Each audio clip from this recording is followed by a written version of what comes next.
नमस्कार, total TV देख रहे हैं आप और मैं हूं आपके साथ शिवम दुबे। वक्त हो चला है बड़ी बहस का, जहां पर देश को साल 2047 तक विकसित राष्ट्र बनाने के लिए सरकार के संकल्प को साकार करने की दिशा में हरियाणा भी तेज रफ्तार से आगे बढ़ रहा है। और इसी लक्ष्य को आधार बनाकर प्रदेश सरकार ने विजन हरियाणा एक्शन प्लान 2047 का रोड मैप तैयार किया है और इसे धरातल पर उतारने की कवायद भी तेज कर दी गई है। आज इसी को लेकर हम चर्चा करेंगे।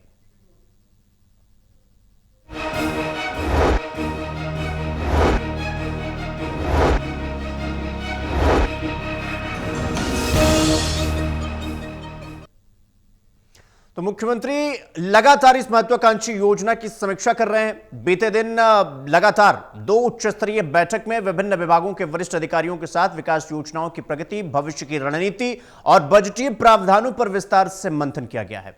ये रिपोर्ट देखिए।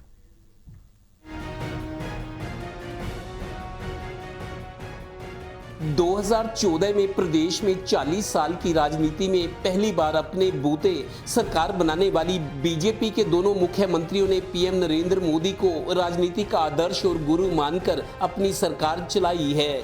मोदी सरकार ने डिजिटल इंडिया का नारा दिया तो डिजिटल हरियाणा की योजना बनी और लागू हुई।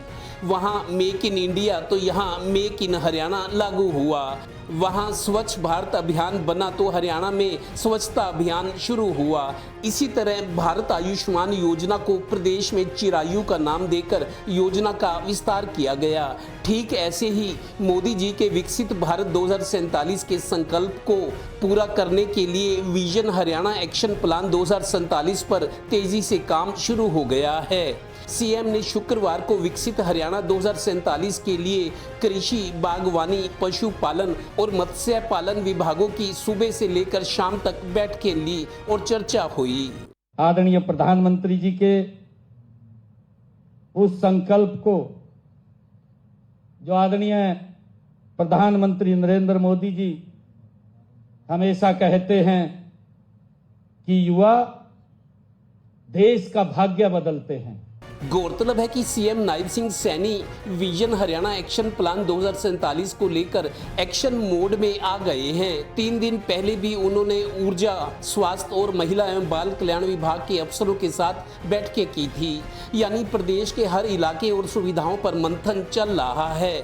सीएम विकसित भारत 2047 को लेकर हरियाणा के योगदान और भूमिका को सार्थक करके दिखाना चाहते हैं। 2.25 साल में बतौर मुख्यमंत्री CM Nayab Saini party high command और पीएम मोदी को इम्प्रेस करना चाह रहे हैं। इसी कड़ी में प्रदेश में 10 नए आईएमटी पर भी तेजी से काम चल रहा है। प्रदेश में इंफ्रास्ट्रक्चर मजबूत हुआ है, पर यह भी हकीकत है कि सीएम के सामने बड़ी चुनौतियां भी खड़ी हैं। चाहे वो प्रदेश की आर्थिक स्थिति हो, मजबूत विपक्ष का सामना करना हो, कानून व्यवस्था का मसला हो, बैंक घोटाले समेत घोटालों का शोर और आरोप है।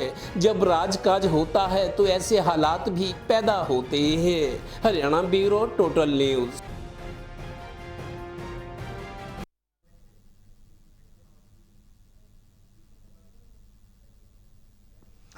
तो नायब सरकार का दावा है कि आने वाले वर्षों में हरियाणा के हर क्षेत्र में बुनियादी ढांचा हो, शिक्षा हो, स्वास्थ्य, कृषि, उद्योग, रोजगार, डिजिटल, तमाम चीज़ों पर बैठक, चर्चा। और अब हम चर्चा की शुरुआत करेंगे। हमारे साथ doctor Mahesh Kumar, associate editor, और देवेंद्र कथुरिया, एसोसिएट एडिटर, और साथ में हमारे साथ वीरेंद्र सोनी, वरिष्ठ पत्रकार के तौर पर हमारे साथ चर्चा का हिस्सा हैं।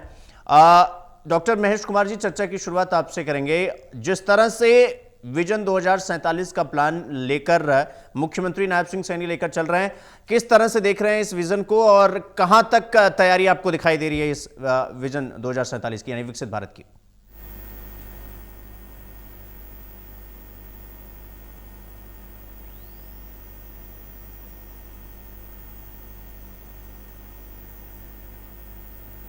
उससे कम हुआ ये कि जो खेती पर लागत था वो कई गुना ज्यादा बढ़ गया। अब प्राकृतिक खेती की तरफ मोड़ने की कोशिश सरकार की तरफ से की जा रही है और विजन डॉक्यूमेंट में ये अहम बात जो है रखी गई है ताकि विजन प्लान इस तरीके का बने कि लोगों को बीमारियों से बचाया जा सके। दरअसल जैसे जैसे अंधाधुंध कीटनाशकों का प्रयोग किया गया, उसके साथ साथ कैंसर और तमाम दूसरी जो बीमारियां हैं कीटनाशकों के अंधाधुंध इस्तेमाल, उर्वरकों के अंधाधुंध इस्तेमाल के बाद वो बीमारियां जो है वो बढ़ती चली गई। इसके साथ ही 0% खेती को भी अब प्रोत्साहित करने की कोशिश सरकार की तरफ से की जा रही है, ताकि जो इनपुट है, खेती का जो भी इनपुट है वो किसान खुद ब खुद अपने तरीके से तैयार करें, जिसमें प्राकृतिक तौर तरीके उर्वरकों की यानी गोबर की खाद और केचुए की खाद, इसके अलावा से भी कीटनाशक तैयार करने की जो कोशिश है वो किसानों को उसकी ट्रेनिंग दी जा रही है। इसका पूरा ब्लू प्रिंट यहाँ पर तैयार करने की कोशिश 2047 को लेकर पानी की कमी को किस तरीके से पूरा किया जा सकता है।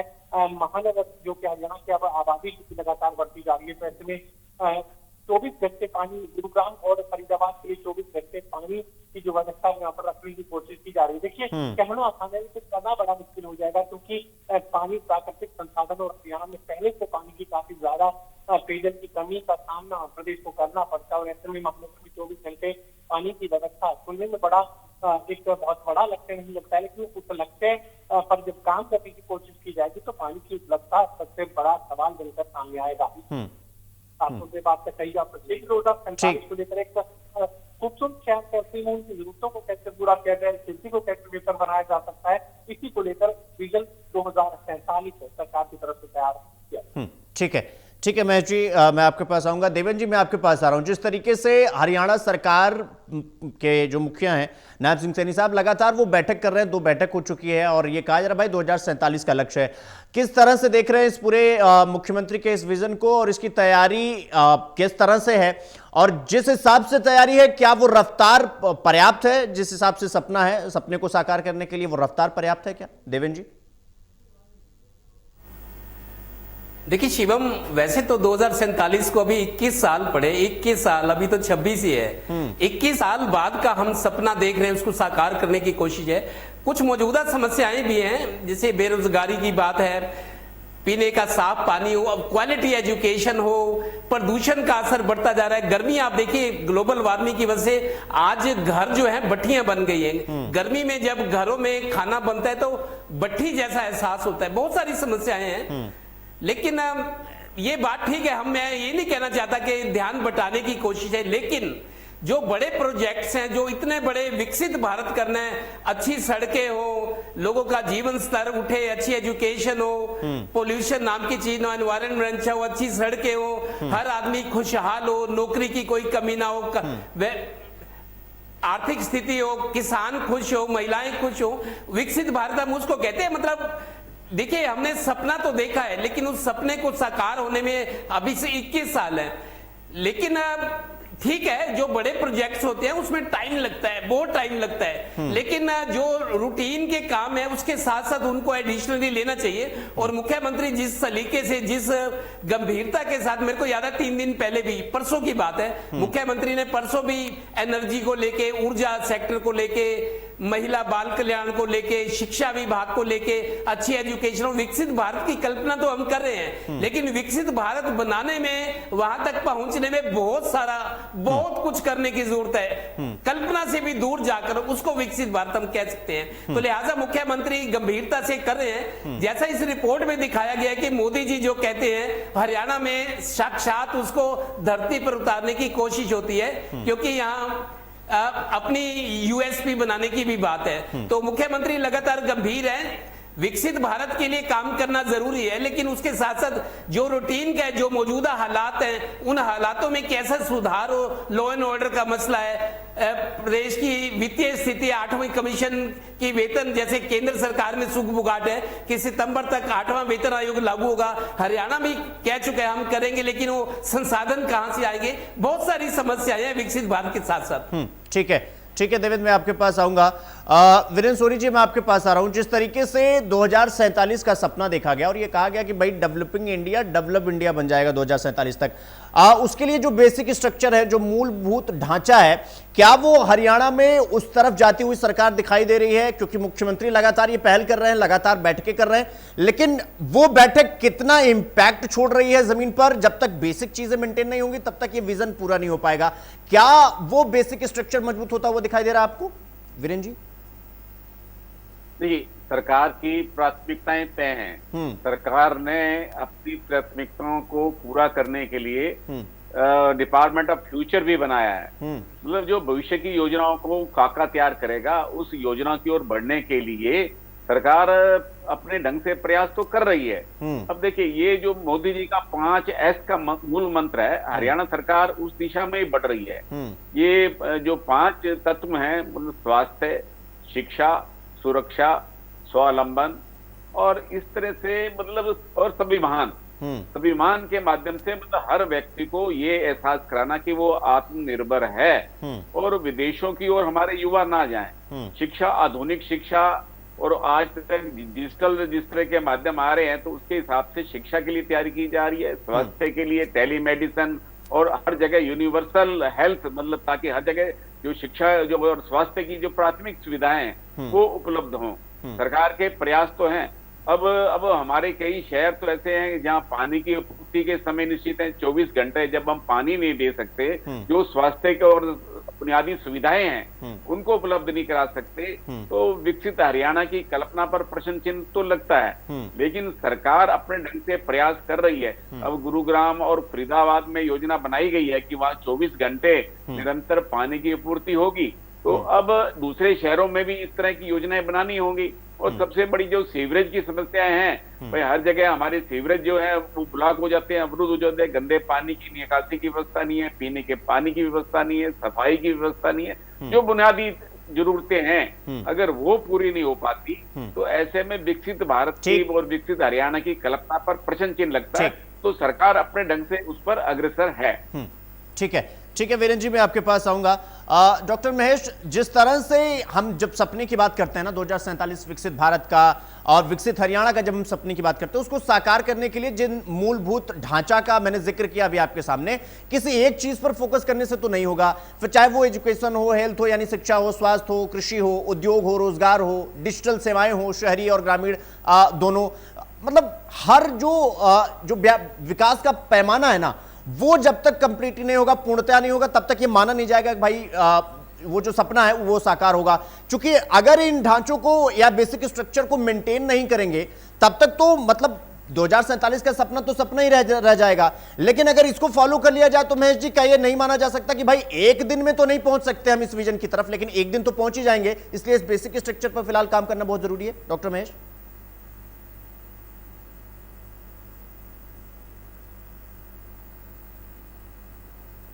विकास में सिर्फ इंफ्रास्ट्रक्चर डेवलपमेंट को विकास नहीं माना जा सकता, औद्योगिक विकास भी चाहिए, मानसिक विकास भी चाहिए। इंफ्रास्ट्रक्चर डेवलपमेंट बेसिक नीड रहेगी, इसके अलावा इंटेलेक्चुअल जो डेवलपमेंट है उसकी जरूरत पड़ेगी। इसके अलावा डिवोशनल जो थॉट है वो भी मुझे लगता है कि देश में उसकी कमी इस वक्त महसूस की जा सकती है। जब तक मर्यादा के साथ जीवन जीने की कोई कोशिश है नागरिकों की तरफ से नहीं होगी, तब तक सरकार के लिए व्यवस्थाओं को चला पाना, संभाल पाना और एक राष्ट्रवाद की भावना को पैदा कर पाना शायद इतना मुश्किल नहीं हो पाएगा। बहुत सारी चुनौतियां इस वक्त सामने खड़ी। आप 2 घंटे पानी का तो जिक्र कर रहे हैं, लेकिन पानी आएगा कहां से? आपको 2 घंटे 1 घंटे की पानी की सप्लाई मुमकिन नहीं हो पा रही है। और शहरों में हमने देखा कई दिनों तक पानी की सप्लाई नहीं की जाती है। महानगरों की बात आप कर रहे हैं, गुरुग्राम जैसे शहर की बात कर रहे हैं, सबसे ज्यादा आबादी वाले क्षेत्र फरीदाबाद की बात आप कर रहे हैं, छोटे छोटे जिलों का अगर जिक्र किया जाए तो वहां पर 3-3 दिन में 1 घंटे की जो सप्लाई को दी जाती है। गुरुग्राम के लिए पानी कहाँ से लाएंगे? तो कह देना आसान है, विजन आप दिखा रहे हैं 2047 की बात कर रहे हैं, लेकिन आज की तारीख में जो चुनौतियां इस वक्त सामने खड़ी है, आप इसको सही दिशा में बात को लेकर जा रहे हैं कि आप किसी एक डेवलपमेंट के क्षेत्र में आगे भी अगर बढ़ जाते हैं तो फिर उससे समग्र विकास है और अर्बन डेवलपमेंट आप उसे नहीं मान सकते। सबसे बड़ी चुनौती क्या है? आप 24 घंटे पानी देंगे, कहाँ से पानी है नहीं। दूसरी चुनौती क्या है? गरीबी लगातार बढ़ती जा रही है, क्योंकि जैसे जैसे महंगाई बढ़ेगी वैसे वैसे गरीबी बढ़ती चली जाएगी और बेरोजगारी ने तथा जो परिस्थितियों को खराब करने का काम किया। इसके अलावा नशाखोरी हम देख पा रहे हैं कि ना सिर्फ सैनिक पुरुष और जो कहा जा सकता है कि युवा लड़के जो थे वो नशे की जद में थे। अब तो लड़कियां नशे में जो है बेहाल नजर आ रही, सड़कों पर घूमती नजर आ रही, ना सिर्फ लड़कियां बल्कि महिलाएं भी अब नशे की जद में आ चुकी है और नशा भी ऐसा बहुत कम अंतराल में उनकी व्यक्ति भी लेता है। तो ये मान सकते हैं कि अभी इस तरह की एक रंगीन तस्वीर का दिखाना और फ्यूचर की बात करना अच्छा लगता है सुनने में भी, बोलने में भी, लेकिन जो जमीनी हकीकत है वो मुझे लगता है कि अभी कोरिलेट नहीं करती। आप एजुकेशन के स्तर को नहीं बढ़ा पा रहे हैं और एजुकेशन के स्तर को आप बढ़ाना ही नहीं कहते, क्योंकि जो शिक्षा व्यवस्था है, अच्छी शिक्षा व्यवस्था वो इतनी महंगी हो चुकी है कि लोग उसे अफोर्ड नहीं कर पा रहे हैं, और खासकर प्राइवेट क्षेत्र में काम करने वाले लोग तो इतनी कम सैलरी पर काम करते हैं कि वो अपने लिए, अपने रोजी रोटी के लिए, यानी अपने किराए के मकान के लिए किराए की व्यवस्था नहीं कर पा रहे हैं। तो उसमें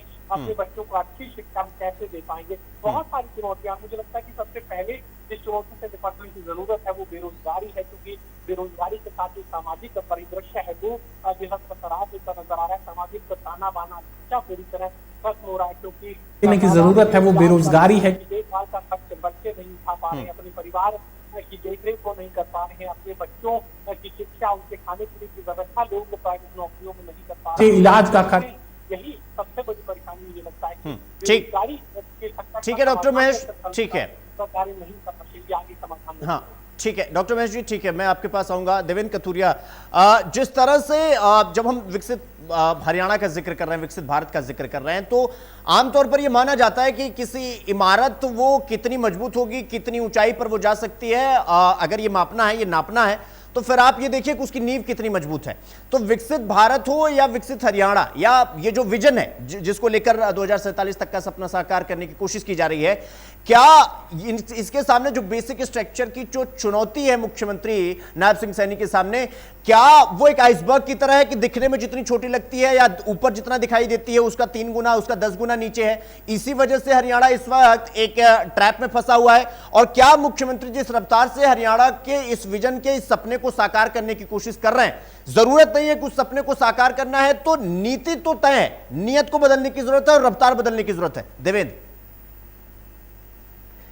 देखिए शिवम, मैं आपको बताता हूं सरकारें कैसे काम करती हैं। गुरुग्राम फरीदाबाद को canal based water supply scheme वहां लागू की गई, नहरी आधारित जल आपूर्ति योजना। गुरुग्राम फरीदाबाद में कैनाल बेस्ड वाटर सप्लाई योजना जो है, वहां गुरुग्राम फरीदाबाद में नहर आधारित योजना बनी थी कि नहरों का पानी साफ करके शहरों को दिया जाए, जरूरत का पानी।